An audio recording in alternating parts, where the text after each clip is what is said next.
Eu sou José Alberto, estamos aqui numa nova live, estamos fazendo esse trabalho. Estamos recebendo aqui na Casa Vermelha hoje, neste momento aqui, o Paulo Assunção, companheiro do Partido dos Trabalhadores, um batalhador aqui, um militante do nosso partido, o nosso comandante Biapino, outro gigante que está aqui conosco, que já é conhecido de diversas oportunidades que a gente teve junto aqui, nas lives, ao vivo, em todos os momentos que a gente esteve presente, né? E agradecer já também de antemão ao nosso camarada Guilherme Sampaio, que nos cede esse espaço aqui para a gente fazer essas lives. E já dizendo aqui um bom dia, uma boa tarde, uma boa noite a todos vocês que vão nos escutar e acompanhar este momento que a gente vem gravando aqui, que vem fazendo esse trabalho aqui, de uma reflexão sobre o momento político em que a gente está vivendo em nosso país, né? Coisas interessantes, inclusive, Paulo, essa questão do Lula namorando, né? Então a gente percebe a imprensa querendo saber quem é, querendo entrevistar, fazer. Interessante isso, né? Uma novidade assim, até uma coisa pessoal do Lula, uma coisa que não é nem para estar sendo exposto para a população desta maneira como estão fazendo, mas ao mesmo tempo a imprensa não tem colocado a questão do Queiroz, que nós já estamos com mais de um ano, né? Que aconteceu os fatos, que ocorreram essa descoberta dessa corrupção, né? Ligado justamente ao clã dos Bolsonaro, e que até agora nada de a imprensa divulgar isso, não se fala mais nisso, o próprio tribunal não vai buscar o Queiroz, não vai atrás dele, né? E nada acontece, e continua as coisas acontecendo, e aí uma coisa simples, como uma simples namorada que o Lula acha que vai ter ou que tem, não sei, né? Mas a imprensa está fazendo um negócio assim monstruoso nessa história. O que é que você acha disso? Qual é o seu comentário que se faz diante dessa situação onde o Brasil está em declínio, o PIB brasileiro está em declínio, talvez seja negativo, tá certo? E o cara está preocupado com a namorada do Lula e esquece os corruptos desse país. Muito grato pelo convite, né, feito para estar mais uma vez aqui nessas lives, discutindo, conversando com os internautas. Quero aproveitar para agradecer também a estadia aqui na Casa Vermelha e também convidar os nossos companheiros e companheiras que nos seguem nas redes sociais, nos seguem no Instagram, no perfil do Paulo Assunção, nos seguem também na página do Optei, que possam curtir, compartilhar esse nosso bate-papo para que mais pessoas possam discutir conosco, interagir e entender o que está acontecendo nesse momento histórico muito difícil para o nosso país. Zé Alberto, é muito pertinente quando você coloca essa situação e nós, ao mesmo tempo, percebemos o quanto é complicado a política brasileira neste momento. Porque quando o presidente Lula tem uma relação, né, que nada mais justo com uma nova companheira, porque ele tem todo o direito, ele é um companheiro viúvo. Diga-se de passagem que a dona Marisa, ela partiu aceleradamente por conta da farsa da Lava Jato, destruindo toda a condição de saúde da companheira dona Marisa, e ele simplesmente já passa em torno de 2 anos, ele está tocando a vida dele diante desse golpe. O presidente Lula é um homem maravilhoso do ponto de vista, é um estadista, é uma pessoa que ele é muito mais livre do que os que estão hoje governando esse país, porque o presidente Lula, tudo que ele fala, tudo que ele diz, repercute, e tudo que ele faz também repercute muito mais do que o que deveria estar fazendo o presidente hoje de plantão, Bolsonaro, que não faz nada além de tentar retirar o direito dos trabalhadores.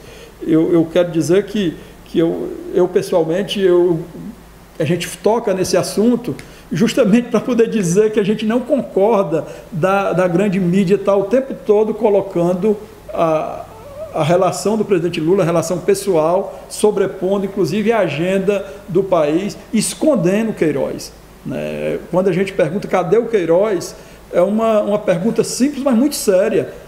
Por que o Queiroz não foi feita a condução coercitiva dele? A condução coercitiva deixou de existir no Brasil depois que fizeram de uma forma desonesta a condução coercitiva do presidente Lula, né? E de outros investigados pela a dita Lava Jato, que na verdade ela esconde muitas coisas por trás desse tipo de investigação, que é a investigação seletiva, e até agora só serviu para colocar um grupo no poder, um grupo que jamais chegaria ao poder nas condições normais, numa condição de democracia plena. Nós sabemos disso.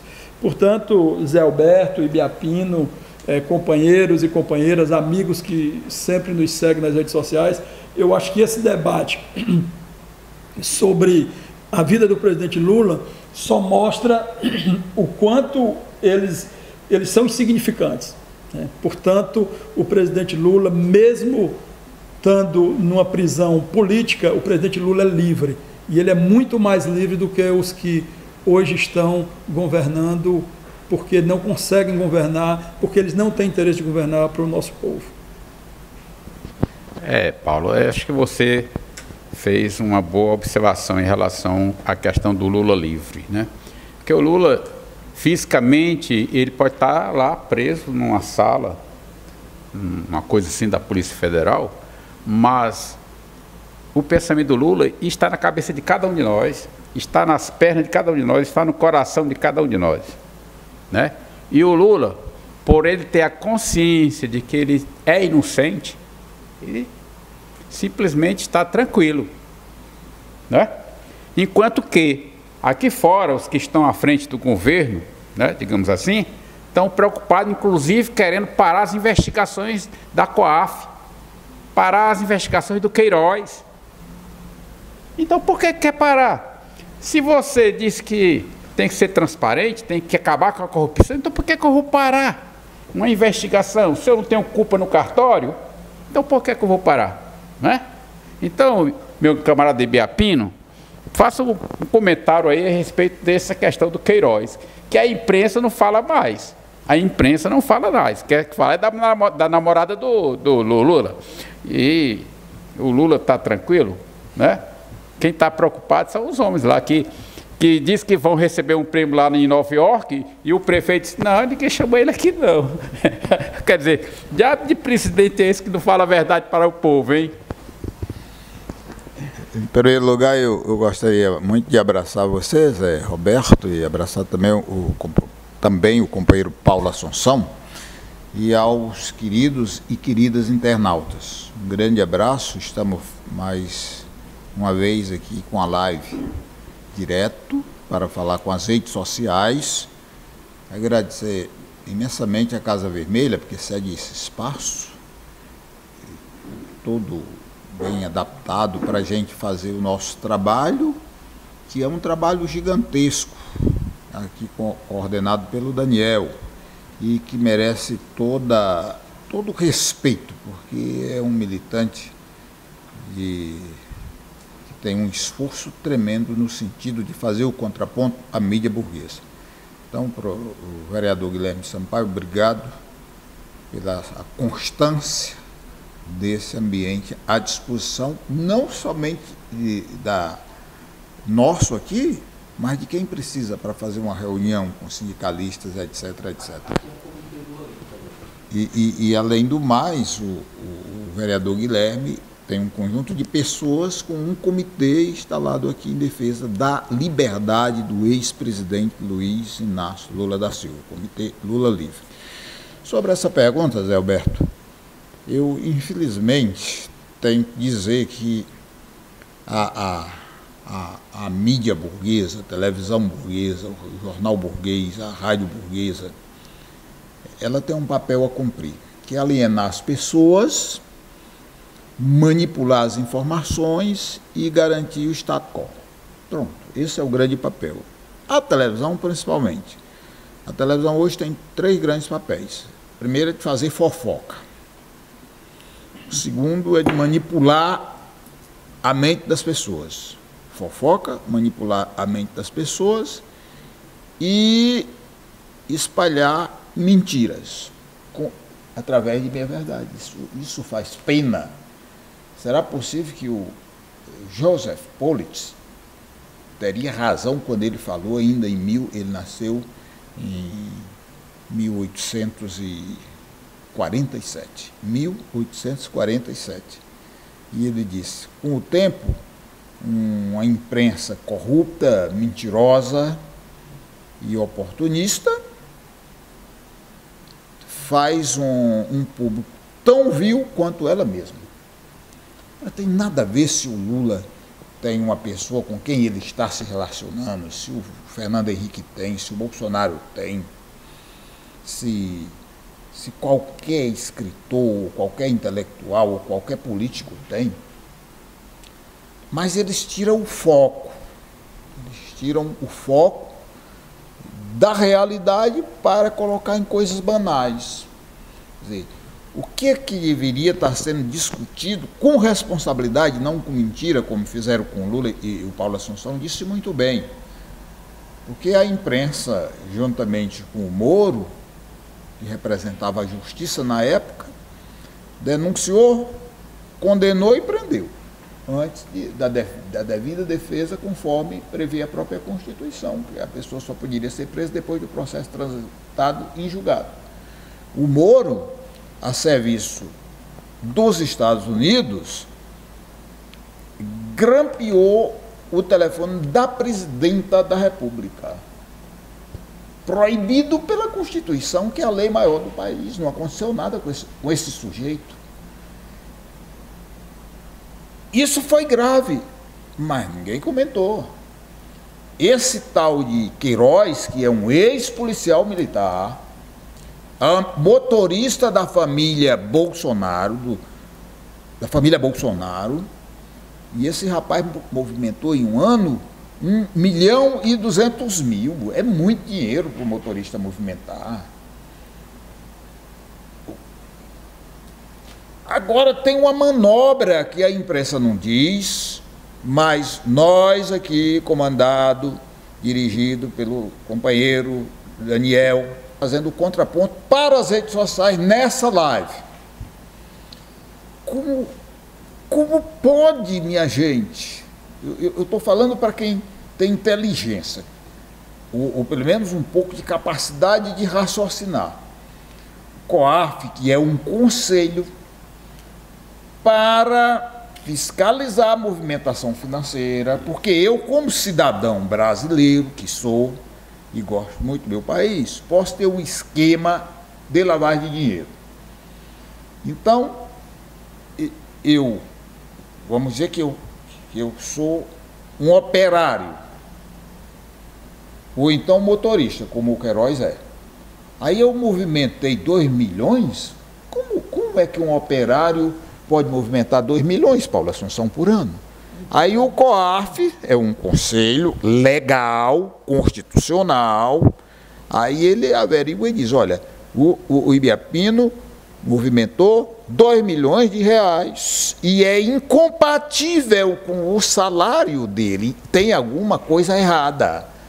E tem tudo a ver com a economia, sempre foi do Ministério da Economia, não é economia? Certo. Aí agora vai para o Ministério da Justiça, que o ministro é capacho do Bolsonaro e que já tem a garantia de quando sair do Ministério, vai para o Supremo Tribunal Federal ser ministro. Sendo meio estranho. Com todo o status, com todo o escudo e com toda a proteção para nada acontecer contra ele. Por que que querem? Será que é para não dar visibilidade nem ter a devida apuração da denúncia que foi feita e comprovada? Porque que movimentou. Aí uma hora ele disse que sabia fazer dinheiro, outra hora disse que é negócio de imobiliário, não sei o quê. E no entretanto era um motorista. Como é que um cara que cuida de negócios imobiliários tem tempo para ser motorista? Então tinha que ser outra pessoa o motorista. E para cuidar de negócio imobiliário, um outro que tivesse tempo para cuidar de imobiliário. Isso é estranho, isso é malandragem. A imprensa vagabunda do Brasil não diz porque ela é tão vagabunda quanto os piores vagabundos desse país. Biapino, realmente muito estranho. Um motorista com salário de 23 milhões, de 23 mil reais, desculpe. Né? Eu vou ser motorista também. O médico não é mais. Vai lá para o posto de saúde ganhar 10 mil reais, ele vai ser motorista lá da família Bolsonaro. Né? Não é fácil não, um salário desse para um motorista aqui para nós. Sem querer desrespeitar a profissão, mas é muito dinheiro. É muito dinheiro, né? De você ter todo mês 23 mil só para dirigir para os caras. É muito interessante isso, né? Então o COAF foi lá e disse, rapaz, tem um negócio errado aí. O cara é só motorista. E ter esse dinheiro todo na conta dele. Não é? É isso aí. Agora, o fato dele querer o COAF lá na mão dele, era justamente para não investigar. É claro. Todos os países do mundo, o COAF fica na fazenda, fica na fiscalização. Não fica na justiça, não. A justiça é para julgar o que é que está errado. Justiça é justiça. É justiça. Não tem nada a ver com a economia. Nada a ver com a economia, né? É isso mesmo. Então, veja bem, a gente está agora, vamos dizer, aconteceu um fato que foi o movimento do dia 15. Né? O Brasil todo se manifestou. Foram mais de 2 milhões de pessoas na rua, né? De norte a sul do país. Né? Fortaleza se fala em 100 mil pessoas. Né? Foi uma coisa maravilhosa a participação do povo, da juventude inclusive, da juventude. E agora, o que se está vendo é uma coisa muito estranha, né? O próprio governo articulando para fazer uma coisa em defesa dele. Por que ele teve uma coisa em defesa dele? Porque ninguém está aqui para disputar espaço, nós estamos aqui para resolver problemas. Ou qual é a finalidade de um governo de um país? Não é para organizar o seu país, resolver os problemas e fazer o bem-estar social do povo brasileiro, no caso aqui do Brasil? Então, como é que agora o governo vai disputar uma guerra? Nós estamos em guerra. Vamos fazer uma guerra interna. E eu soube até que, né, as próprias igrejas evangélicas, os fundamentalistas, estão se organizando para dia 26 fazer uma manifestação. Será que vai acontecer essa manifestação? Será que isso vai ter mesmo, esses 2 milhões, eles vão ter capacidade de fazer isso, botar esses 2 milhões na rua? Como a população fez, a juventude, principalmente os professores universitários, que foram para a rua, porque o cara parece que ele deve ter sido aluno do Moro, porque o Moro fala, como é que ele fala, que até o Lula criticou,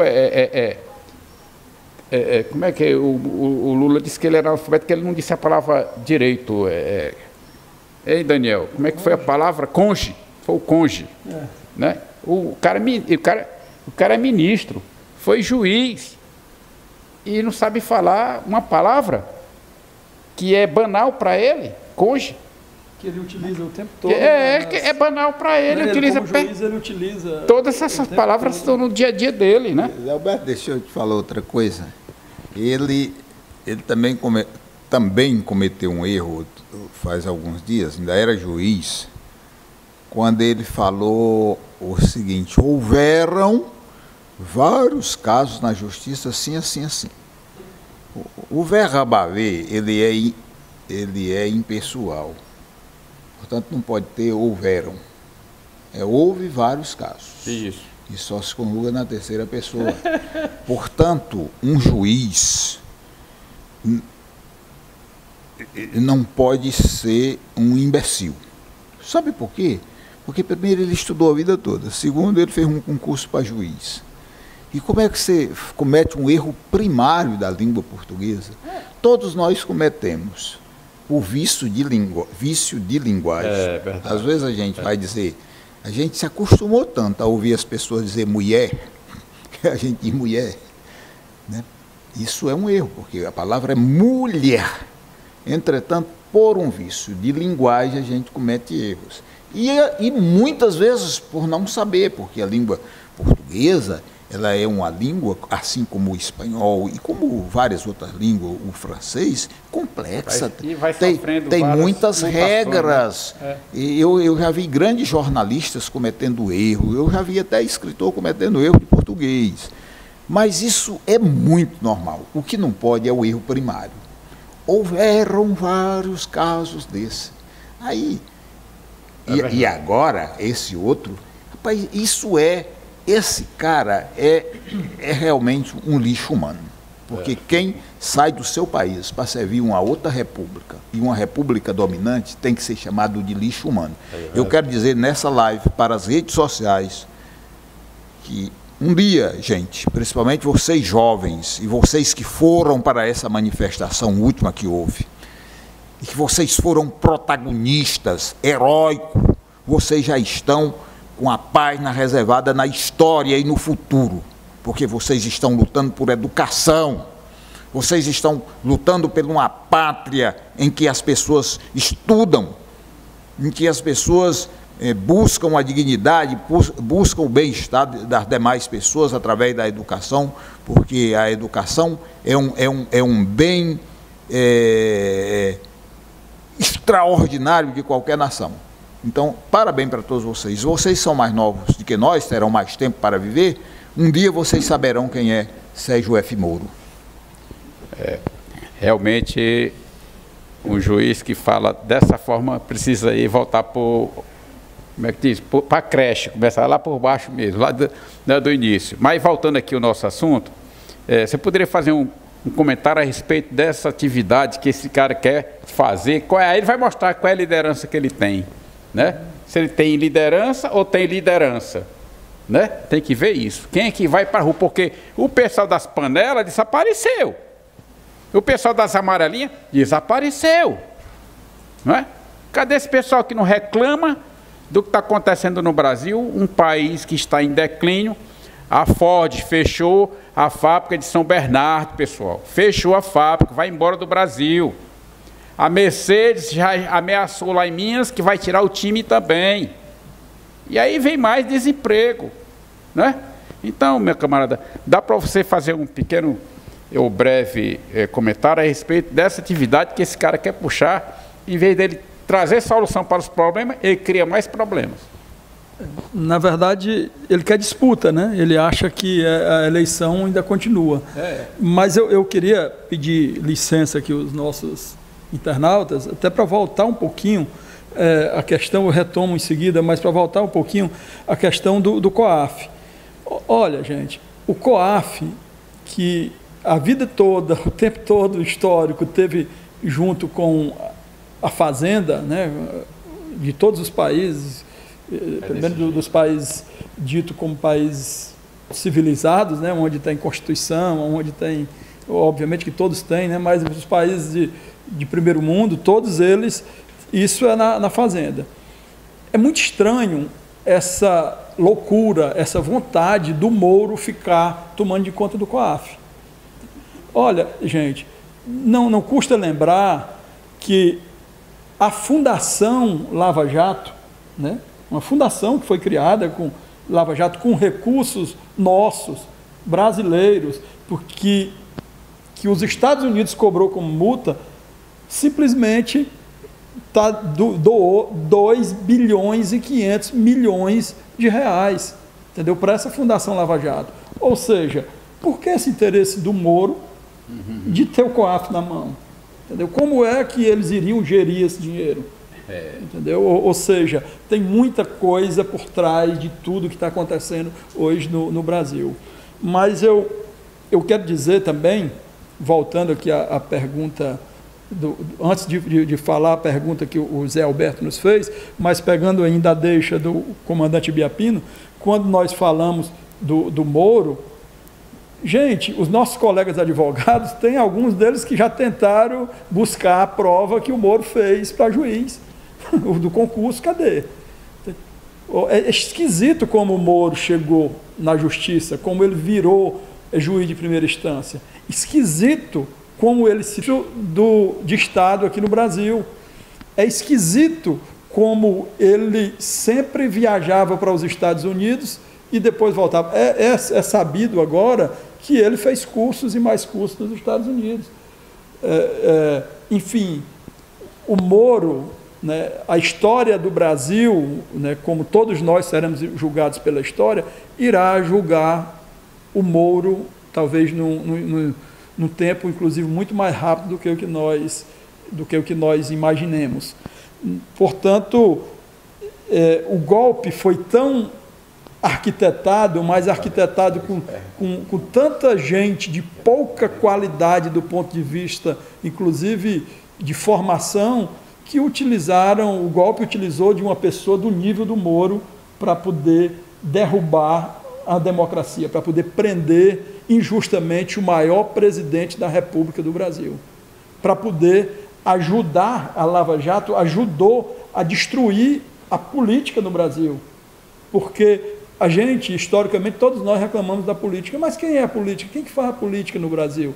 Somos nós, eleitores, somos nós, estudantes, somos nós, professores, somos nós, profissionais liberais. Qual o interesse que tem de destruir a política? De destruir a política do ponto de vista mais amplo? Não nos serve, porque quando a política está destruída, quando a democracia está frágil, quem perde é o país, quem perde é a nação, quem perde são os verdadeiros nacionalistas, porque eles pregaram o tempo todo a questão de um nacionalismo que nacionalista é esse que vai bater continência para a bandeira de um império? De outro país. De outro país, que é um império opressor, que faz guerra no mundo inteiro por conta do petróleo. Não é à toa que o presidente hoje, presidente Bolsonaro, foi no Texas, Ibiapino, receber lá, que inclusive lá até o prefeito também, que ele achou que ia recebê-lo, não recebeu, né? Porque no Texas é onde está uma das maiores conglomerados da exploração do petróleo, é lá onde nascem as guerras, entendeu? Porque lá eles fomentam, inclusive, guerras no mundo inteiro para poder tirar o petróleo, porque os Estados Unidos é totalmente dependente do petróleo. E voltando agora para a pergunta que Zé Alberto nos fez, essa situação do governo praticamente está chamando, com 5 meses, gente, um governo que com 5 meses chama manifestação de rua para poder, a sua base social, que teoricamente lhe deu a eleição, e na verdade teve uma base social que teve um apelo muito grande por muita coisa que as pessoas acreditavam que ele iria fazer. Portanto, ele está tentando se apegar nisso, achando ele que ainda tem essa base social, para poder tentar se segurar com 5 meses de governo. Isso mostra, gente, a fragilidade deste projeto. Mostra que eles não irão longe do ponto de vista de governabilidade, né? Não irão longe. E quando você vê, né, o fundamentalismo religioso, que os mesmos que hoje colocam, dizendo que é o Brasil acima de todos, Deus acima de tudo, e tem hora que ele mesmo se atrapalha, esquece Deus e fala Brasil e Estados Unidos, enfim, é um atrapalhado por natureza, no cenário de dólar a mais de R$4, né? No cenário de gasolina, que na época da Dilminha, né, da presidenta Dilma, era R$ 2,80, eles levaram a multidão para as ruas, para proteger. Será que esses que deram a sustentabilidade, Zé Alberto, Ibiapino, Daniel e companheiras que nos seguem nas redes sociais, será que essa base social que foi utilizada para poder desestabilizar o governo da presidenta Dilma foi para lá porque a gasolina era muito cara, de R$ 2,80, vai ter condição moral, inclusive, de ir com a gasolina a R$ 5,00? Isso. Aqueles que foram lá dizendo que queria voltar para a Disney, os cartazes, a coisa mais linda, as criancinhas, os adolescentes pedindo, dizendo que queria o dólar de um preço justo, porque queria ir para a Disney. Vocês lembram quando estava o dólar naquela época e quanto está hoje? Né? Ou seja, eles não vão mais para a Disney, né? Hoje a gente está tendo uma dificuldade porque no governo do presidente Lula, da presidenta Dilma, os aeroportos eram cheios de trabalhadores de todas as classes, trabalhadores de classe média, trabalhadores do proletário, trabalhadores de classe alta, inclusive, todos viajando, voando. Hoje, essa classe média, a gente encontra eles, sabe aonde, gente? Na rodoviária. Porque nem a classe média que voou e se incomodou quando nós, trabalhadores, iríamos para os aeroportos, hoje eles já estão se incomodando, mas numa outra situação. Eles estão vindo aonde os trabalhadores costumam viajar, que é de ônibus. Portanto, esse cenário que Zé Alberto coloca aqui, para a manifestação que o governo está inflando para essa base social, que ele pensa ainda fazer, inclusive utilizando parte dos fundamentalistas, da igreja e tal. Eu acho isso, inclusive, do ponto de vista político, viu, Ibiapina? Se a gente for fazer uma análise, inclusive a gente saindo um pouco da nossa... Nós somos petistas, né? Somos filiados ao Partido dos Trabalhadores, somos militantes de esquerda, lutamos por direitos humanos, por condições dignas do povo, mas se a gente sair um pouco da questão ideológica nossa, mas do ponto de vista nu e cru, é uma coisa que eles gostam de utilizar, né? Até pelo universo que eles vivem, é um tiro no pé.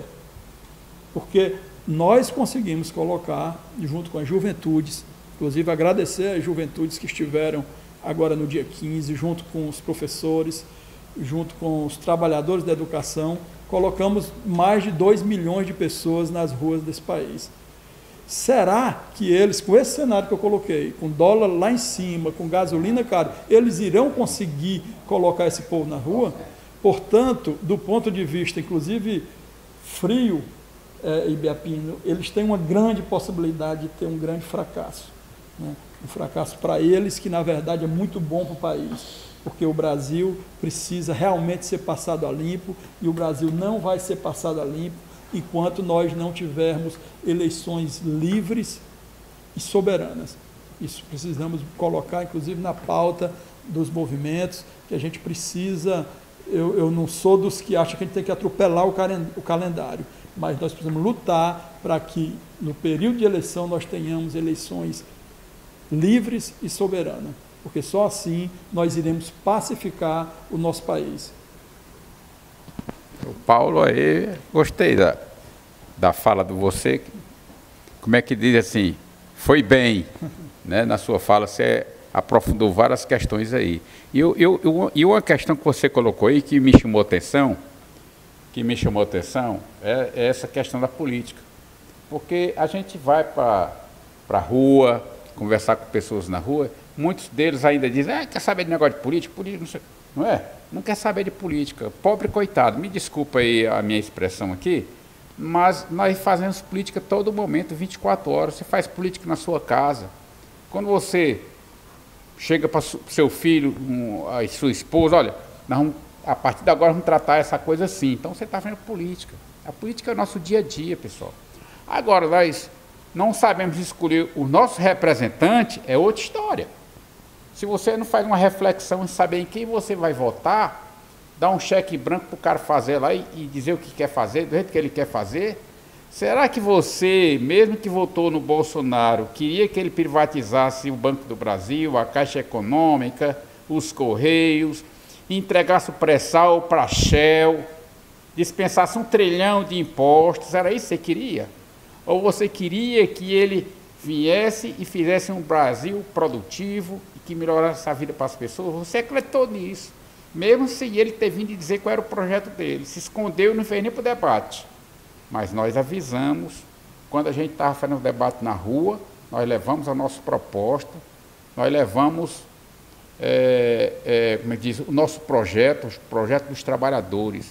Então, a primeira necessidade é que nós temos que ter responsabilidade em quem a gente coloca lá. A gente coloca lá uma pessoa e depois faz que todo mundo é ladrão. Quem foi que colocou o pessoal lá? Fomos nós. Foi o povo brasileiro que votou. Agora, nós temos que fazer uma reflexão se nós estamos realmente sabendo de quem estamos votando. Essa é a questão, né? Ou será que você não recebeu lá um dinheiro lá e votou no cara que te deu dinheiro? Ou seja, O cara era corrupto e te corrompeu para votar nele. Isso acontece, né? A gente não vê, mas acontece. Não está no dia a dia, mas acontece. E a gente já teve provas disso. Então, é preciso que você tenha responsabilidade na hora de escolher o seu representante, porque ele vai falar em teu nome, vai modificar as coisas no país, para melhor ou para pior, dependendo de quem a pessoa que você colocou lá. Então, esse que está aí, até hoje, nós já estamos com quase 5 meses de governo, não tem um emprego criado por este governo, Biapino. Eles acabaram com a CLT dizendo que ia aumentar, ou melhor, ter 6 milhões de novos empregos.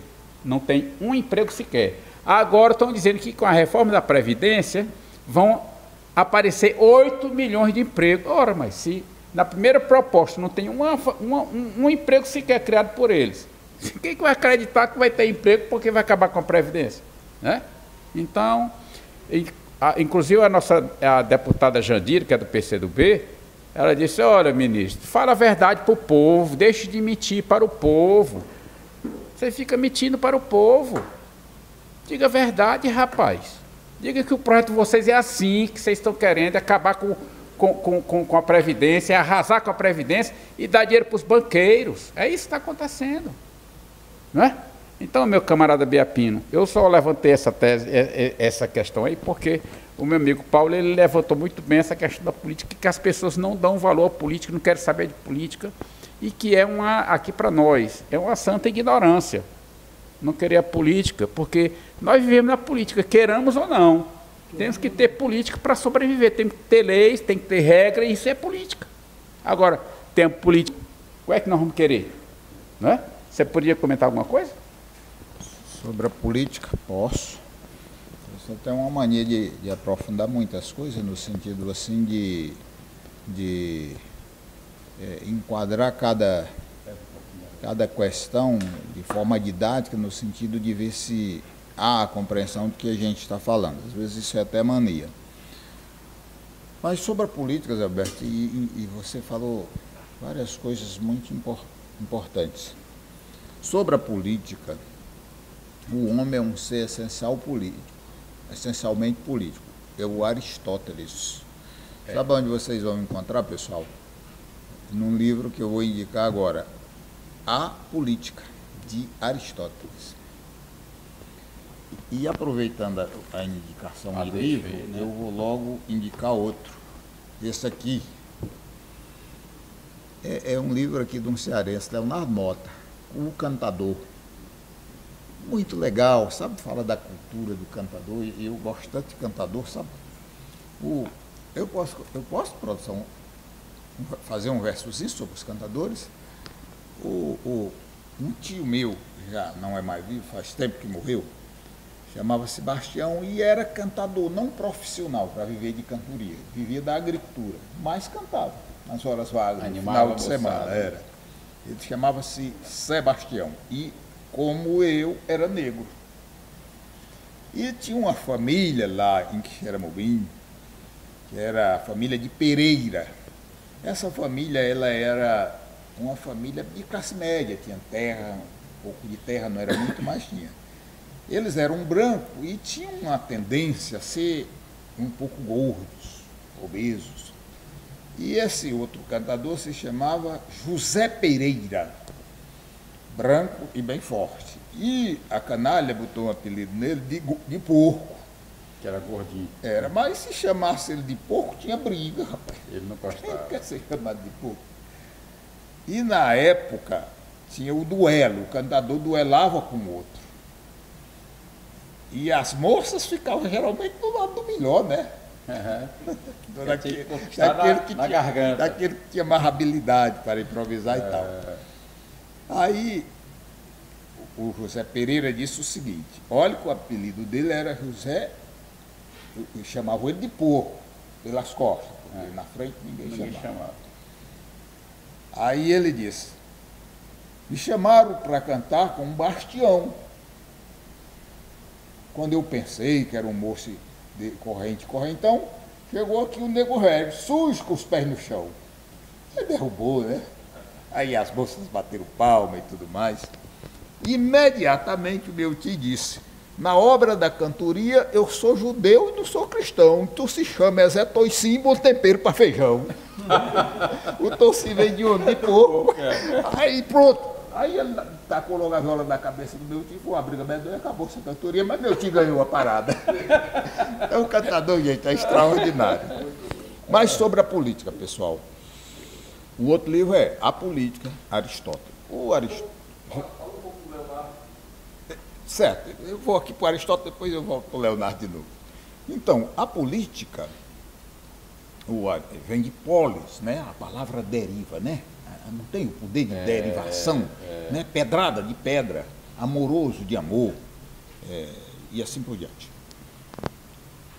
E o Aristóteles, naquele tempo, porque ele nasceu no ano 384 a.C. Nasceu no ano 384 a.C. Muito tempo. É claro, as cidades eram horrorosas, horrível, não tinha condição para ninguém morar, e o mato muito pior. Mas na cidade era a melhor forma de se viver, porque lá você tinha o artesão, você tinha que fazer a panela, tinha que fazer o fio, tinha que fazer o tecido, então, e as pessoas ali estavam mais juntas para se protegerem. Então, ele disse, o homem só pode viver em pole, na pole. Ou seja, num processo de interação social muito intenso. Daí a palavra política. Quando, por exemplo, eu como cidadão saio da minha casa para votar em uma pessoa, eu estou fazendo um ato político, porque eu estou lá escolhendo de forma espontânea, científica e consciente uma pessoa para representar os meus interesses. Por exemplo, quando a presidenta Dilma mandou o projeto de lei que regulamentava a jornada de trabalho da empregada doméstica, o que ela fez? Representou o interesse de uma pessoa simples, semi-escrava, explorada por um vagabundo que não tem amor à vida e nem às outras pessoas, e que colocava essas meninas vindo do interior, sem educação, sem condição de arrumar um emprego melhor, para trabalhar na casa dela a partir de 5 horas da manhã, para quando der 6 horas o café da manhã já está pronto, para cuidar das crianças quando der 7 horas já estarem todas prontinhas para ir para as escolas, e fazer almoço, e ser a última a dormir num quarto lá atrás, e ter uma folga por mês. E a presidenta Dilma regulamentou a jornada de trabalho da empregada doméstica, inclusive obrigando a canalha de direita, que foi para a rua apoiar a direita, que está hoje aí nos oprimindo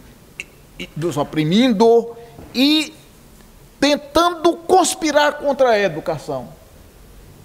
Ela fez o quê? Ela representou as empregadas domésticas num direito fundamental, que é o direito de ter a sua jornada de trabalho regulamentada. Então, quando eu vou votar, eu vou fazer isso. A política é muito importante. Agora, o imbecil vai da sua casa sem fazer reflexão, aí vota no Tasso Gereissati, que é um bilionário. Esse cidadão estando lá, ele vai representar que interesse? O interesse de quem mais precisa ou o interesse da classe dominante? O Lorenzoni, que é o articulador do Bolsonaro. Esse cidadão tem 1.100 postos de gasolina no Brasil. O Ipiranga. Pois é. Então, esse cidadão, quando ele for fazer uma lei, ele vai ficar do lado de quem? Meu caro e minha cara internauta, me diga. Agora, na hora da reforma da Previdência, meu querido e minha querida, ele tem 1.100 postos. Se ele tiver, meu caro Paulo Assunção e José Alberto, e meu querido companheiro Zé Roberto, que fizemos uma pesquisa agora nesse final de semana, e você, internauta, homem e mulher, jovem, professor, dona de casa, agricultor, e até os idiotas, bolsonaristas, e os evangélicos, que são idiotas também. Os que não são, ele está de fora. Mas os que são idiotas, não pode ser outra coisa. Se ele tiver em cada posto, Paulo Assunção, 3 empregados, ele tem 1.100. São quantos empregados? 3.300. 3.300. Ele é obrigado a assinar a carteira dessas pessoas e pagar o FGTS dessas pessoas. Previdência também. E a Previdência Social.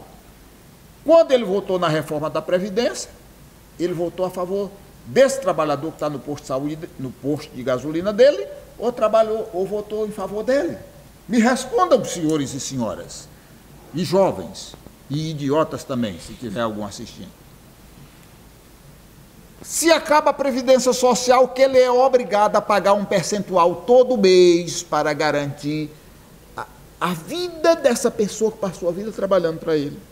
Portanto, a Previdência Social é justa, ele ganha ou perde? É claro que ele ganha.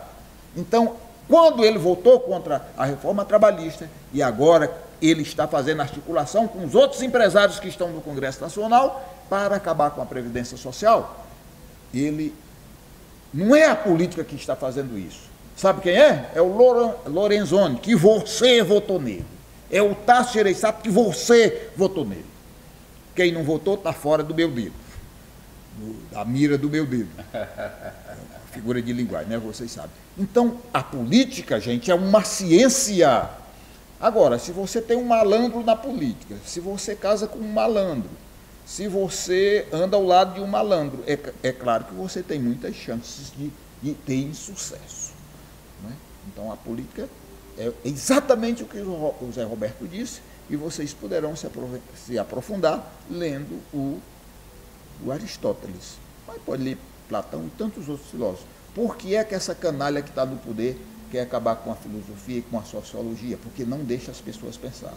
E sem pensar, qualquer um bota um cabresto no pescoço e arrasta para onde quiser. Essa minha reflexão eu faço com tanto amor, gente, às vezes com um ímpeto tão grande, porque eu gostaria que todo mundo compreendesse o mundo para ser livre. Muito bem, camarada Ibiapino. Eu queria só colocar um pouquinho, se me permite. Pois não, tudo bem. A respeito dessa reflexão, e eu não lembro exatamente o nome do neozelandês, né? É um traumaturgo neozelandês que diz, né, que a democracia é um aparato que nos garante que nós não seremos governados melhor do que o que merecemos. Portanto, é muito profundo isso, né? Quer dizer, a democracia é um aparato que nos garante que nós não seremos governados melhor do que merecemos. Portanto, nós precisamos aperfeizoar a democracia.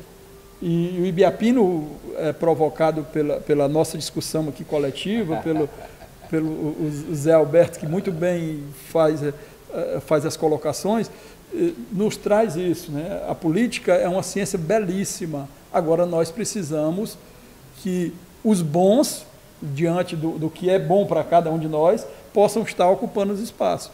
Não tem como um mega empresário ou um rentista lutar por você, estudante, lutar por você, professor, lutar por você, profissional liberal. Não tem, porque a luta é de classe.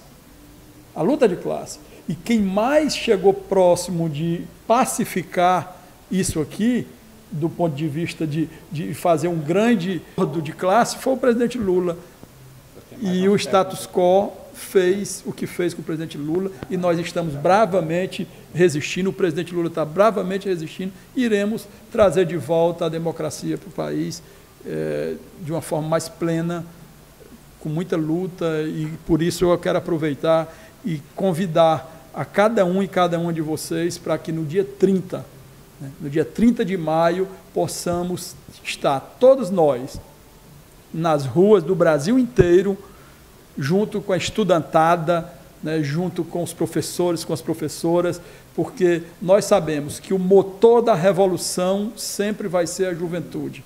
E quando a juventude se envolve, quando os intelectuais se envolvem, sempre vai nascer muita coisa boa para o país. Eu não tenho dúvida que no dia 30 nós iremos nos encontrar mais uma vez nas ruas do Brasil inteiro, porque no dia 15 foi um evento maravilhoso, mais de 2 milhões de pessoas no país inteiro. Em Fortaleza tivemos mais de 100 mil pessoas nas ruas e temos que cada um de nós levar mais uma pessoa para que a gente possa multiplicar isso pelo menos por 2, que daria 4 milhões de brasileiros, de brasileiras, de estudantes, de professores, de profissionais liberais nas ruas desse país. Portanto, passar aqui para o Zé, essa é a nossa reflexão aqui, Zé, já está quase encerrando o nosso tempo, mas vamos debatendo dentro do tempo aqui. Com certeza aqui, eu acho que o debate aqui está muito bom, né? Mas eu queria só levantar aqui uma coisa mais para os nossos internautas que estão nos escutando. Veja bem, quando se fala na reforma da Previdência, né? Quando fala da reforma da Previdência, nós temos que entender o seguinte: eles não querem reformar a Previdência, estão acabando com a Previdência. Não vai ter mais Previdência. E é bom a gente entender o seguinte: é Previdência Social. Dentro da Previdência não está só aposentadoria não, pessoal. Tem todo o tipo de proteção social para o povo brasileiro, inclusive o SUS. O SUS é mantido pela Previdência Social. Os recursos que vêm para a Previdência tem uma parte que vai para o SUS. Os hospitais, postos de saúde, cirurgia, transplante, é pago pela Previdência. Se a Previdência se acaba, vão se acabar também as internações, as consultas, os hospitais. Não vai ter mais transplante, porque como é que não vai poder pagar? Uma consulta vai ter que ser paga. É isso que o capital quer, como nos Estados Unidos. Nos Estados Unidos, se você não tiver o seguro-saúde, você morre na porta do hospital. É assim que eles querem no Brasil. Como é que nós podemos ter condição de pagar consulta médica aqui no Brasil, com o salário que nós temos aqui nesse nosso país? Com esse governo que está tirando inclusive os empregos das pessoas? Já somos mais de 40 milhões de desempregados no país, porque tem aqueles que perderam o emprego recentemente, uns 14 milhões, 15 milhões, tem uns 27 aí que estão vendendo na rua manga, goiaba, laranja, e fazendo serviço em casas de família para sobreviver. E tem aqueles que não mais nem indo atrás de emprego, já passaram para o outro lado. É isso que está acontecendo no nosso país. Então, veja bem, ó, eles alegam, qual é a maior alegação que eles fazem sobre a questão da Previdência? Que está sem recurso, está furado, está em déficit.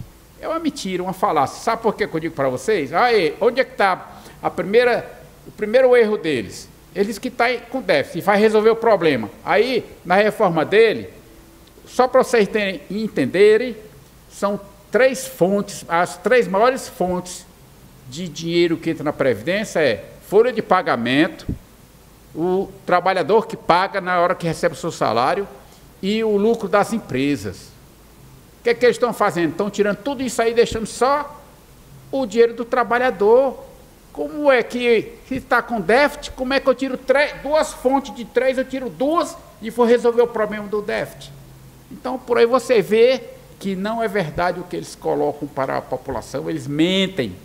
E tem o apoio da mídia, e a Rede Globo está à frente disso, pessoal, apoiando toda essa desgraceira. O Chile, na América Latina, é o país que mais morre velhinhos por suicídio. Na América Latina, o Chile é o campeão, porque esse projeto que eles estão querendo implementar no Brasil é o mesmo que eles colocaram no Chile. Então, por que é que acontece isso lá no Chile? É porque eles não disseram que era solução? Que solução? Matar os velhinhos? É isso? Então, meus camaradas, vamos fazer essa reflexão.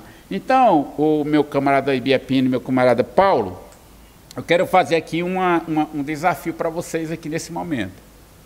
A gente está vendo que esse governo é um desastre, tanto no momento que eles falam, como na hora que eles apresentam um projeto que não resolve o problema do Brasil, muito pelo contrário, enriquece os banqueiros, favorece o grande capital, os empresários, a Shell que o diga, 1 trilhão de impostos dispensados pelo governo brasileiro, 1 trilhão.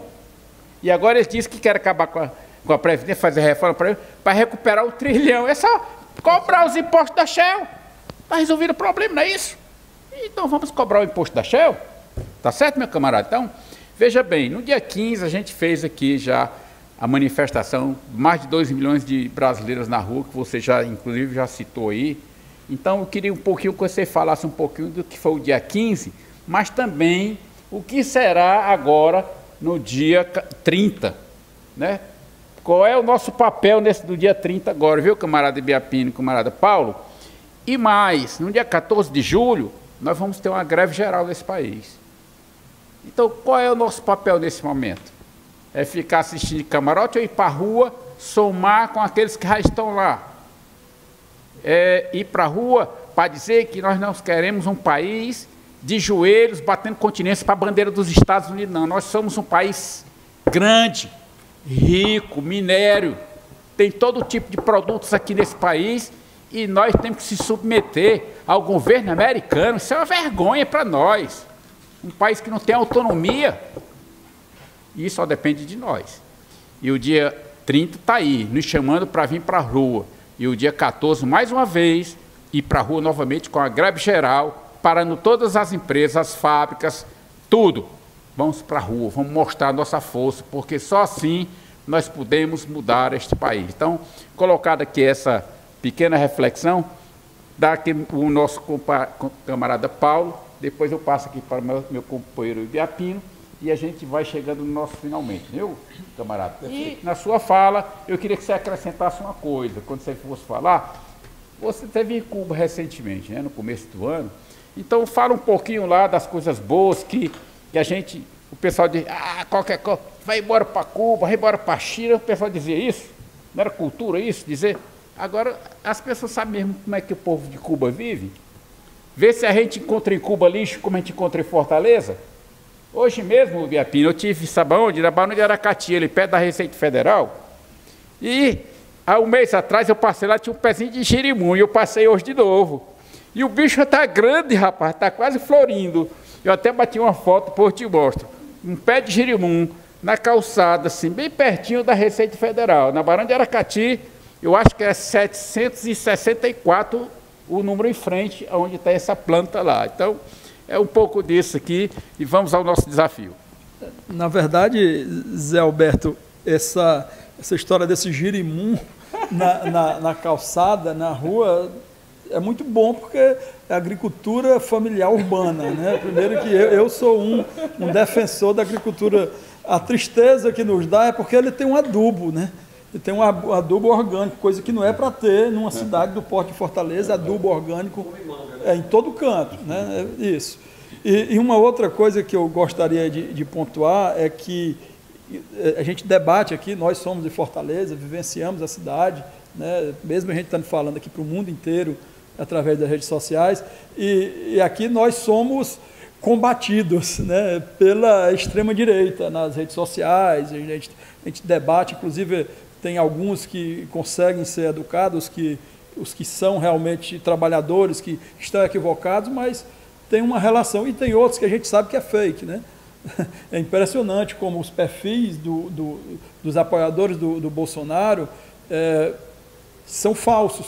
Eu mesmo já tive debates com eles nas redes sociais, que Zé Alberto Ibiapino e companheiros aqui da produção que estão conosco, e vocês, internautas, eu faço uma pergunta e vêm dois deles com a mesma resposta, com ponto e vírgula igual, ou seja, é o computador, né? Eles batem cabeça, os fakes, os perfis falsos, né, dos apoiadores do Bolsonaro, eles batem cabeça, mas inclusive eles sempre nos mandam, viu, Ibiapino, para Cuba. Eu quero dizer para vocês que eu ainda não fui, mas se a direita quiser fazer uma vaquinha, depositar, mandar o dinheiro, eu tenho toda a satisfação de ir para Cuba, né? Eu não sou... na verdade, vocês sabem também vocês sabem que eu não tenho relação nenhuma com os Estados Unidos, mas também se quiserem nos mandar para Nova York, né? Porque agora é um dos locais onde tem a esquerda lá, não concorda com o fascismo, e eles agora estão nos mandando, inclusive, para Nova York, né? Enfim, na verdade, gente, no mundo inteiro está tendo um levante silencioso contra o fascismo. Essa, inclusive, é uma das mensagens que eu quero deixar aqui. Se você defende a democracia, se você defende, inclusive, quero dialogar um pouco com os cristãos, né? Que você é cristão, ou que não seja cristão, mas se você defende os preceitos os que hoje são os vendilhões da palavra de Deus, que dizem que são dono, que eles dizem defender, quando na verdade eu acredito, voltando um pouco para a questão dos fundamentalistas, eles não acreditam, eles dizem que acreditam em Deus, mas na verdade não acreditam, porque se eles acreditassem, Zé Alberto, eles não venderiam a palavra de Deus, não utilizariam a palavra de Deus e não utilizariam os fiéis como massa de manobra de um governo que tira direito dos trabalhadores. Ou seja, quem eles dizem que segue, se tivesse aqui nesse tempo, nesse momento histórico, certamente estaria do nosso lado, não estaria do lado dos que maltratam o povo trabalhador. Portanto, nós estamos tendo um levante silencioso daqueles que defendem os direitos humanos, daqueles que defendem que os trabalhadores têm que viver com dignidade. Espalha o amor na essência da palavra. Nós estamos tendo isso no mundo inteiro. E aí não basta, não adianta o Bolsonaro achar que indo para os Estados Unidos iria ter, como ele é capacho dos americanos, né? Ele achando que chegando lá, Ibiapino ia abafar. Quando na verdade lá também tem uma resistência. Né? Lá tem uma resistência. Essa resistência que nós fazemos, que é uma resistência da paz, uma resistência na luta, mas na luta com a palavra, a nossa arma é a palavra, os nossos principais argumentos é a história. Nós estamos nessa resistência, estamos vencendo aos poucos, eu tenho certeza que iremos voltar a ter a democracia, inclusive no nosso país, restabelecida. E eu quero, por fim, né, atendendo aqui o pedido do nosso camarada Zé Alberto, dizer que no dia 15 nós tivemos um evento extremamente maravilhoso, com protagonismo das juventudes, com protagonismo dos profissionais da educação, e chamar mais uma vez para que no dia 30 estejamos todos nós lá e mais alguém, né? Cada um possa levar mais uma pessoa. Você que está aí nos vendo agora, junte a companheirada, junte a família. Eu quero dizer para vocês que eu fiquei tão feliz, porque eu fiquei surpreso. Eu encontrei um jovem que é professor e ao mesmo tempo estudante universitário, estava lá. E eu não tinha visto esse jovem em momento algum nas manifestações anteriores. Mas ele foi, me deu um abraço e disse que estava lá porque tinham mexido na educação. Portanto, quero dizer para vocês que a educação é uma coisa mais importante que pode ter em qualquer nação, né? Uma nação que não tem educação, ela não tem futuro. E o nosso futuro a gente está construindo hoje, nesse presente de luta, nesse presente de resistência. Eu quero chamar a cada um e cada uma de vocês para que possamos estar no dia 30, no Brasil inteiro, juntando forças para poder a gente avançar no projeto de democratização do nosso país cada vez mais e de direitos, de defesa dos nossos direitos, contra essa deformação da Previdência, em favor da educação de qualidade e contra os cortes que o governo Bolsonaro tem feito, sobretudo na educação, mas em todas as áreas. E também dizer para vocês, e aí eu finalizo, que nos seguem nas redes sociais, que seguem as redes do Paulo Assunção, que seguem as redes do Optei, que possam curtir, compartilhar. Agora mesmo, se você puder compartilhar, comentar, marcar um amigo, para que mais pessoas possam multiplicar esse nosso papo aqui, muito bom, muito saudável e muito gostoso, foi muito bem conduzido pelo companheiro Zé Alberto. E possamos nos preparar para que no dia 14 do mês de junho nós tenhamos uma greve geral, como há muito tempo não se houve aqui nesse país, com todos os trabalhadores, não só os profissionais da educação, mas todos os trabalhadores entendendo que A força desse país está em quem produz, em quem trabalha, não nos rentistas. Até os empresários, os pequenos empresários ibiapinos, os médios empresários, os grandes empresários que são responsáveis, que têm compromisso com a nação, que têm compromisso com o setor produtivo, eles também precisam entender isso. E o Lula conseguiu fazer isso quando teve o Zé Alencar como vice, e nós sabemos o quanto o Brasil cresceu e quanto foi bom para todos, que a política do presidente Lula era um pacto social que todo mundo ganhou, o bem-estar social foi maravilhoso para o país e, portanto, nós vamos lutar incansavelmente para que isso volte a acontecer. Portanto, minha companheirada, me despeço aqui agora, nesse momento, espero outras vezes estar aqui debatendo com vocês, mais uma vez agradecer aqui o espaço aqui na Casa Vermelha, que sempre está de portas abertas para que a gente possa fazer o bom debate, para que a gente possa utilizar esse espaço aqui com muita estrutura, para levar as nossas ideias, levar os nossos debates para o mundo todo, através das redes sociais, através de todas as mídias que reproduzem aqui esses programas que são feitos aqui com muita maestria, com muito zelo, com muito esmero pelo Daniel e por toda a produção dos companheiros e companheiras do Blog da Dilma. Também agradecer o convite aqui feito pelo Zé Alberto, né, que é um lutador social, e a gente fica muito feliz de estar caminhando muito próximo. Também aqui o Ibiapino, o grande comandante Ibiapino, que vai falar um pouco agora sobre Cuba, e eu tenho muita curiosidade, eu ainda vou a Cuba, porque a gente sabe que onde as pessoas vivem com dignidade, as pessoas vivem mais, vivem melhor e amam mais a sua pátria.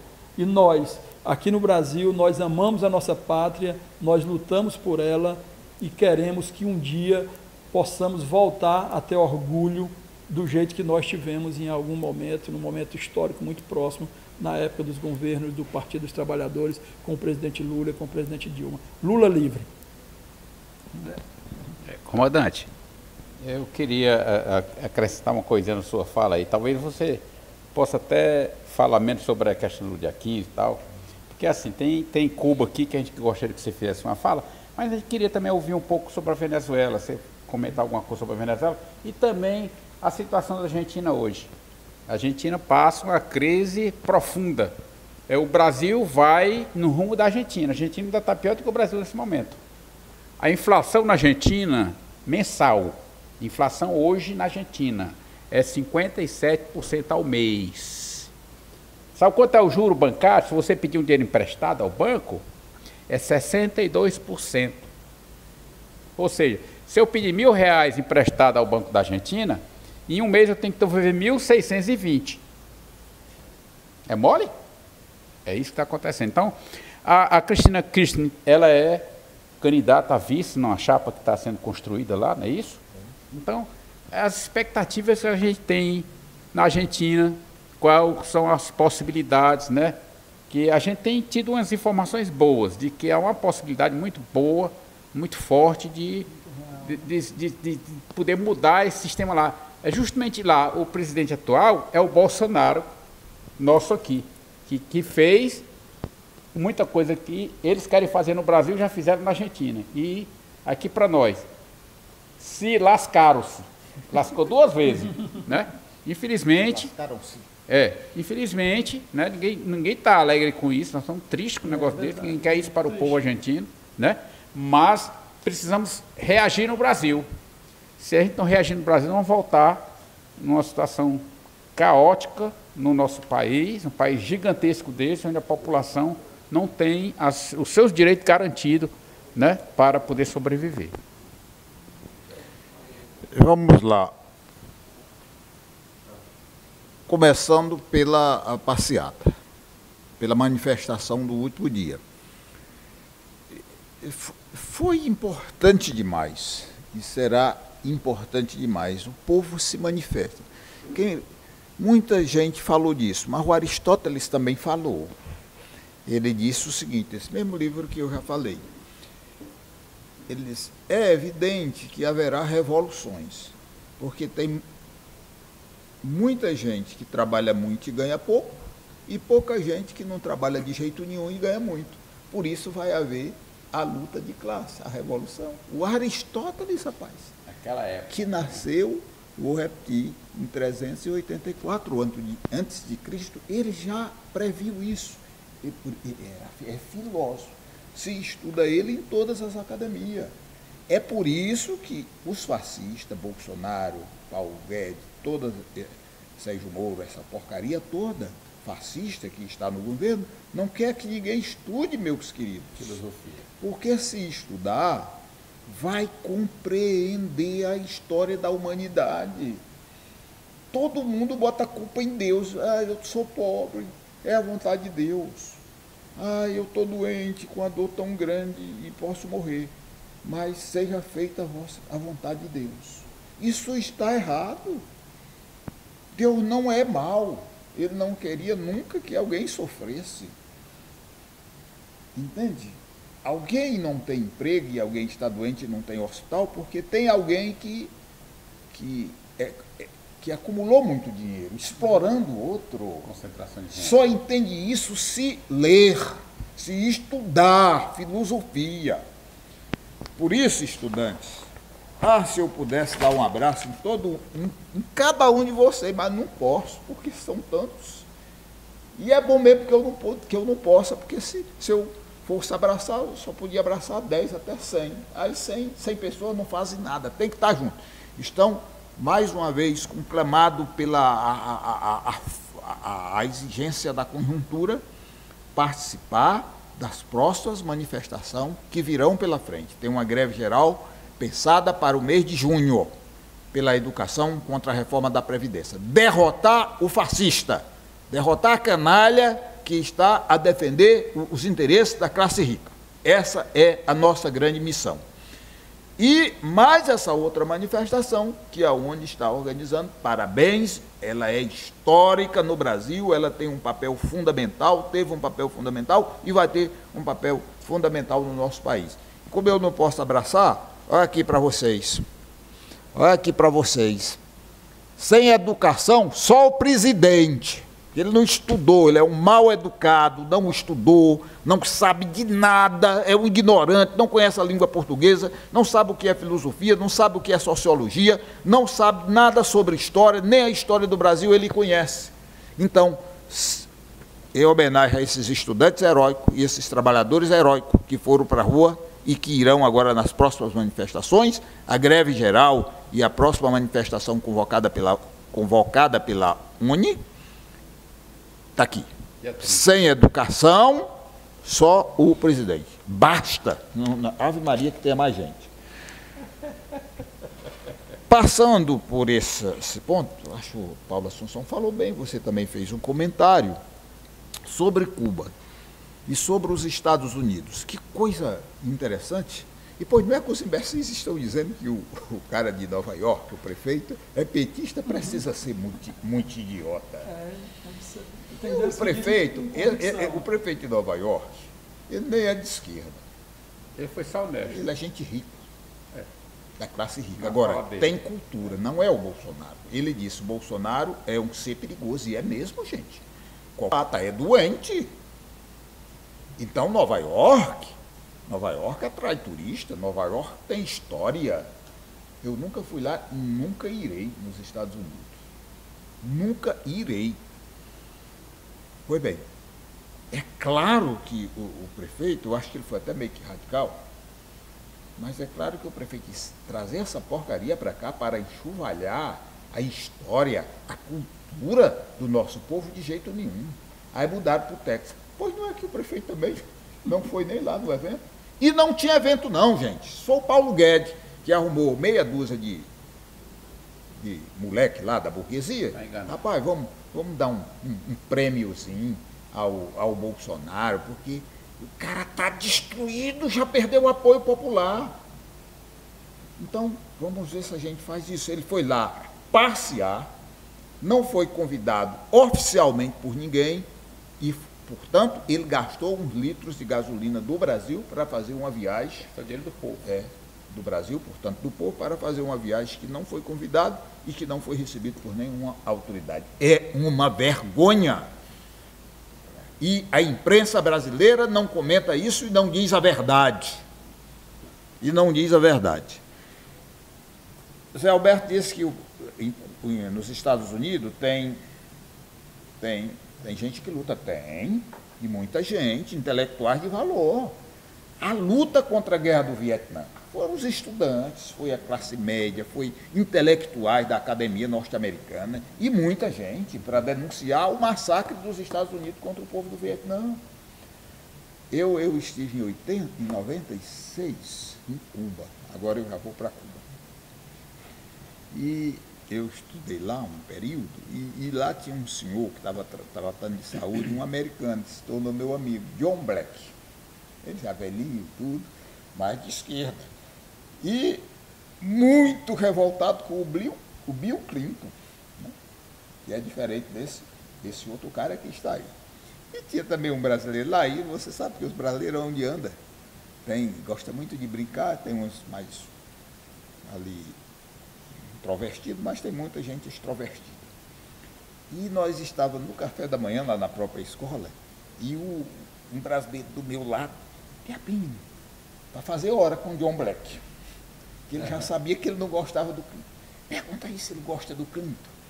E eu fiquei meio envergonhado, não devia ter feito, mas o meu amigo do Brasil me pedindo, né? Aí eu John, do you like Mr. Clinton? Aí ele só fez isso. Não disse uma palavra. Quer dizer, um lutador, né? O John Black. Um lutador. Nos Estados Unidos tem muita gente boa, extraordinária. A guerra da secessão, o papel dos negros, o papel de muita gente, do Abraham Lincoln, foi fundamental, gente, né? Para a história dos Estados Unidos e para a história do Brasil. Isso. Então, um país que tem essa história, que é um país que eu não gosto, nunca irei lá, mas, evidentemente, ele repudiou a presença desse indivíduo, nesses dois fenômenos que a gente já falou aqui. Cuba, rapidamente, porque nós já fizemos, foi estourar aqui o nosso tempo, mas a live foi extraordinária, todo mundo aqui, acho que desta parte, está assim, de parabéns pela contribuição que a gente vem dando. Por isso, eu até peço aí, minha gente, compartilhem, comentem, porque vocês, se realmente vocês estão nos acompanhando, é porque deve ter alguma afeição pelo nosso trabalho. Eu, particularmente, tenho muita afeição pelo trabalho do Daniel, porque ele é um dedicado, sabe? Pega o tempo dele e dedica a fazer esse trabalho. Não é todo mundo que faria isso com tanta dedicação e com disciplina, né? Então, tá de parabéns, Daniel, de minha parte, eu digo isso. Pois, se vocês também gostam, compartilhem, porque dobra. Né? O que é energia, Paulo Assunção? O que é energia, né? Os cientistas, Einstein, quando descobriu a teoria da relatividade, energia é igual a massa vezes a velocidade da luz ao quadrado. Então, gente, se você apertar o botãozinho aqui, clicou, comentou, não sei o quê, vocês estão multiplicando a velocidade da comunicação ao quadrado. Faça isso.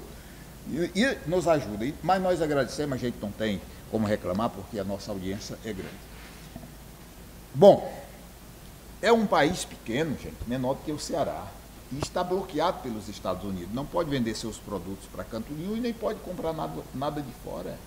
Isso é uma tragédia, gente. Ainda assim, esse povo resistiu como resistiu. Um país menor do que o Ceará formou tanto médico. Hoje tem médico cubano em 64 países do mundo. E 20 países os médicos cubanos estão trabalhando, Zé Alberto, de graça. E trabalhando na zona rural para salvar vidas. Isso é uma coisa extraordinária. Com certeza. Isso é uma coisa extraordinária. Coxinhas, eu lamento vocês serem indoutos, a incapacidade, a blenorragia cerebral que existe em vocês. Mas numa coisa você está certo, vocês estão certos. Mande as pessoas irem para Cuba. porque se elas forem, elas voltarão com a potência da velocidade da luz ao quadrado, melhor do que vocês. Do Brasil, companheiro Paulo Assunção, tem 600 e poucos brasileiros pobres que estudaram em escola pública, que se formaram em Cuba de graça, sem pagar um centavo nem pela moradia, nem pela comida. E a única coisa que os cubanos e o comandante em chefe Fidel Castro exigia era que eles, ao voltar para o Brasil ou para o país, ganhasse dinheiro, mas também ajudasse a comunidade onde nasceu. Eu conheço a faculdade, a ELAN, em Cuba. 23 mil estudantes do mundo todo. Sabe quantas pessoas existem na cidade de Guaramiranga, a população da cidade de Guaramiranga? 3.700 pessoas é a cidade de Guaramiranga. Pois na ELAN, lá em Cuba, são 23 mil jovens, entre homens e mulheres, do mundo todo, inclusive dos Estados Unidos, estudando de graça. Que país faz uma coisa dessa? Esta porcaria que hoje está governando o Brasil está dizendo, num país continental, rico, como é o nosso, que não tem dinheiro para a universidade e está fazendo corte. E Cuba menor do que o Ceará, bloqueada pelos Estados Unidos, um bloqueio econômico e financeiro, e pode manter de outro país um contingente de 23 mil, inclusive americano, estudando de graça. Isso é solidariedade. Aí vamos dizer, mas é pobre mesmo? Porque ela está bloqueada, não pode comercializar com ninguém. É uma ilha menor do que o Ceará, não tem grandes rios para ter, inclusive, energia hidroelétrica, não é? Como o Ceará não tem, a energia que vem para cá vem de outros estados, como não é? Da Bahia e tal, porque se fosse para ter energia elétrica movida a água, o nome já está dizendo, hidroelétrica, nós tínhamos passado 7 anos sem energia, né? Porque foram 7 anos de sem chuva, nem para beber, nem para mover turbina de uma usina hidroelétrica. Cuba tem que comprar petróleo caro de outros países para mover as termoelétricas, que são caríssimas. As pessoas não sabem disso, não estudam como pode saber. Venezuela, sendo bem rápidozinho em relação à Venezuela, aqui tem um comitê de solidariedade e apoio à Venezuela. A doutora médica, doutora Terezinha, ela é a coordenadora junto com a Eunice Bezerra. Eu faço parte desse comitê, vários professores, intelectuais, estudantes e trabalhadores também fazem parte desse comitê. Quem quiser fazer parte, ajude, porque a Venezuela está passando por uma perseguição sem precedente dos Estados Unidos, porque a Venezuela é o país que mais tem petróleo no mundo, segundo é a Arábia Saudita, e os Estados Unidos que é o petróleo, porque os Estados Unidos já não tem mais petróleo. E vocês sabem, todos vocês aqui que estão aqui conosco, sabem que petróleo é uma fonte de energia extraordinária e cara, não é? Então, a briga dos Estados Unidos contra a Venezuela é pelo petróleo.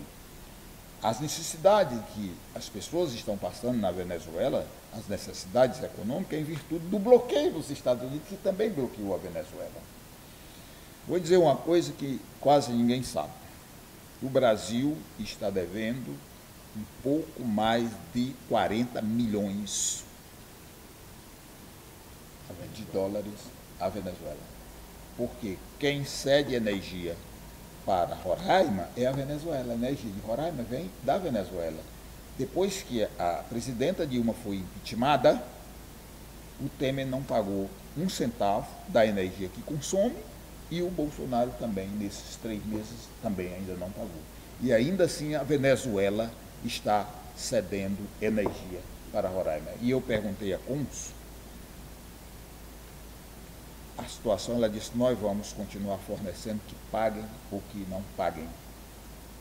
Por ele, nós teríamos cortado a energia. O problema é que o povo de Roraima não merece ficar sem energia. E nós temos que ter essa solidariedade com o povo de Roraima.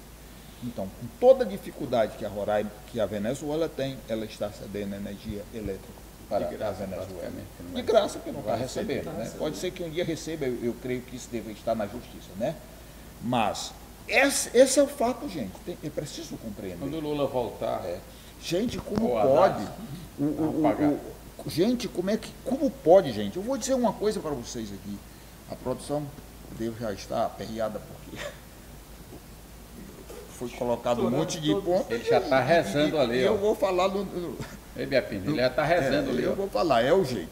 Olha, a eleição na Venezuela, a urna é eletrônica, sabiam disso? É eletrônica, a urna. Mas ela é melhor do que a nossa, sabe por quê? Por exemplo, Paulo Assunção é candidato a vereador. Aí um cidadão que quer votar no Paulo Assunção vai votar no Paulo Assunção. Chega lá, lá perto do número do Paulo Assunção, aparece o rosto do Paulo Assunção, ele clica aqui, aí sai, pronto, aí ele votou. Assim que ele vota, é como se fosse aquela maquinazinha de cartão de crédito. Aí sai um papelzinho aqui, ó, com o nome voto. Paulo Assunção. Tem possibilidade de haver fraude? O cara votou no Paulo Assunção, sai o nome. Aí saiu um pedacinho de papel desse tamanho, Paulo Assunção. Aí o Paulo Assunção guarda, né, como segurança. Quando tem eleição na Venezuela, sabe o que a direita faz?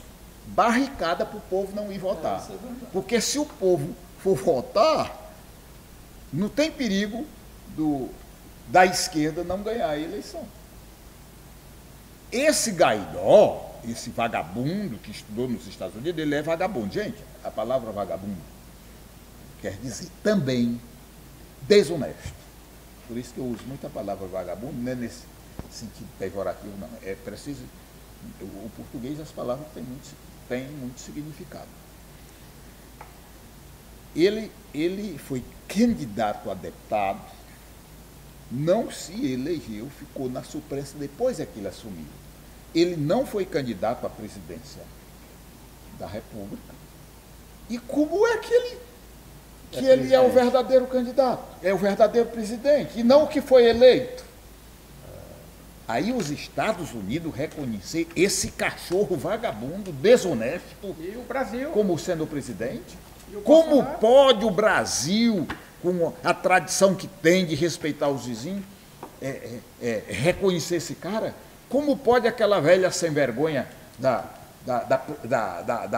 rainha da Inglaterra, ladra, sabe que ela roubou 1.500 quilos de ouro da Venezuela?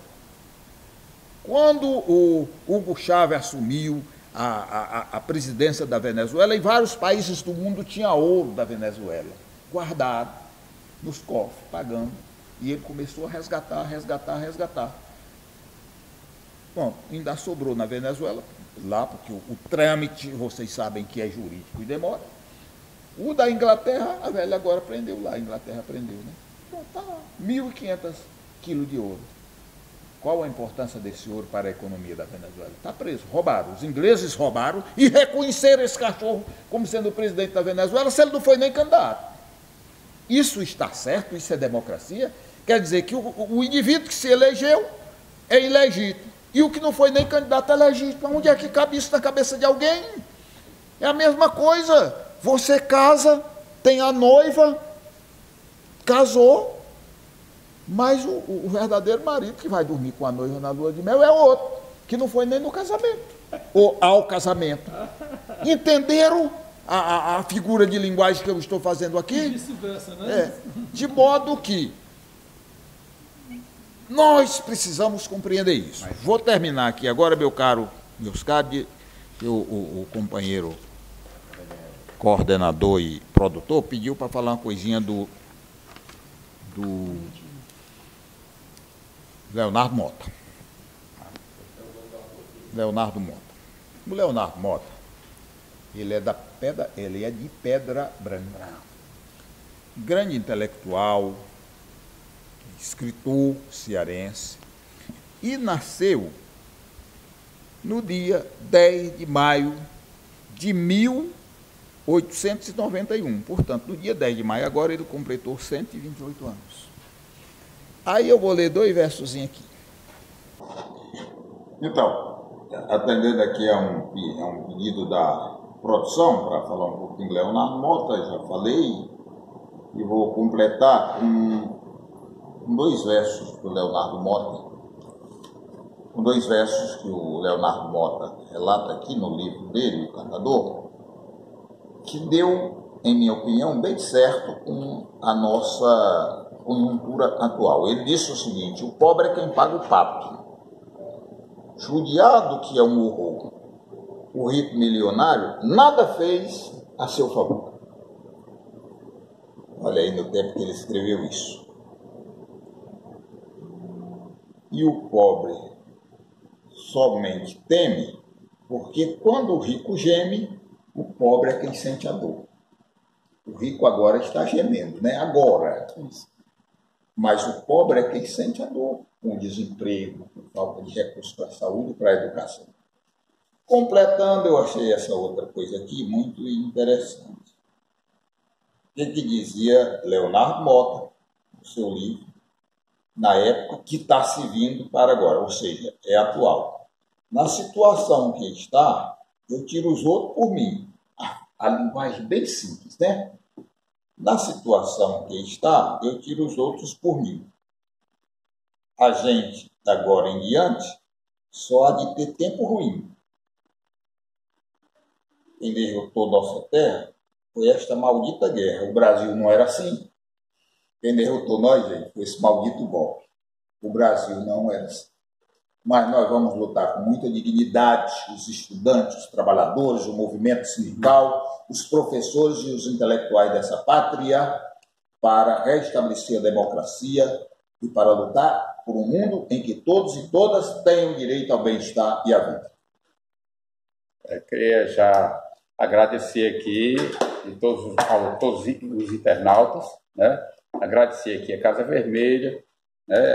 Aqui que o nosso vereador Guilherme Sampaio nos cede esse espaço. Agradecer aqui a presença e a contribuição do Paulo Assunção e do nosso comandante Ibiapina, que com muita dedicação estamos até aqui nesse momento fazendo essa reflexão para os nossos internautas que estão nos escutando nesse momento, né? Queria mais uma vez reforçar aqui, vamos compartilhar, entrar nas nossas redes sociais, multiplicar, né? Aí o Facebook aqui do Guilherme Sampaio, pode entrar em Guilherme Sampaio, você vai entrar lá, vamos procurar lá José Alberto Moreira, também você vai entrar no meu Facebook alguma coisa, o Paulo já deu aqui a linha dele, né? Quer repetir aí? Companheiros e companheiras, amigos e amigas das redes sociais, que nos seguem nas redes sociais, na página do Facebook do Paulo Assunção, na página do Optei do Facebook, também no Instagram. Quem puder curtir, compartilhar, comentar, é muito importante. A gente encerra aqui a nossa participação, agradecendo ao Zé Alberto pelo convite, ao Ibiapina, à produção do blog da Dilma, e vamos continuar aqui nessa luta, nessa caminhada, para ver a nossa democracia restabelecida, e mais uma vez, finalizando, agradecendo todos vocês que continuaram conosco até agora, que ainda estão curtindo, compartilhando, agradecer à Casa Vermelha pela acessão do espaço, da estrutura, para que a gente possa chegar até vocês e, por fim, convidar a cada um e cada uma para que estejamos no dia 30 deste mês em todas as cidades do Brasil, garantindo a nossa luta, nos garantindo na rua, porque só a luta nos garante. E só a luta vai trazer a democracia de volta e vamos, de uma vez por todas, dizer para aqueles que não vieram no dia 15 que cada um e cada uma é muito importante no dia 30 para que a gente possa lutar pelo direito da educação e pelo Brasil mais justo, mais fraterno e também por Lula livre. É isso, Paulo. Reforçando também, como você já o fez bem, mas dia 30 é o momento muito importante, inclusive com os jovens, com a juventude, reforçando todo um trabalho, né? Porque eles são protagonistas nesse momento. E nós temos que estar juntos nessa atividade do dia 30, né? Bom, nós queremos nos despedir aqui dos nossos internautas com um bom dia, uma boa noite e uma boa tarde. Está meio atravessado aí, mas dá tudo certo, né? No final, um abraço a todos e até a próxima live, quando a gente novamente estaremos aqui fazendo essa reflexão com todos vocês. Até outra oportunidade.